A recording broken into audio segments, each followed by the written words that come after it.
మీకు తెలుసా స్వర్గంలో కర్ణుడితో ఏం జరిగిందో? మహాభారతం యుద్ధంలో మహాదాత కర్ణుడు వీరమరణం పొందాడు.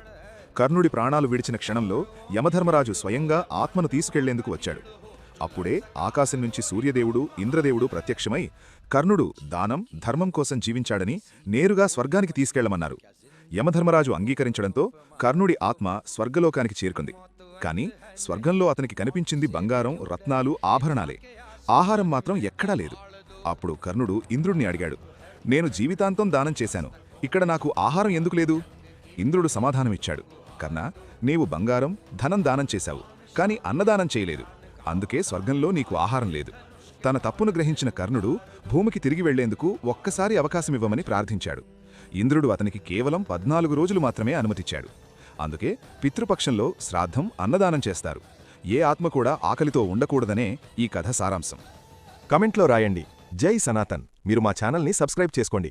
ఇది మాకెంతో స్ఫూర్తినిస్తుంది. ఇలాంటి మరికొన్ని వీడియోలు మీ ముందుకు తెస్తాం.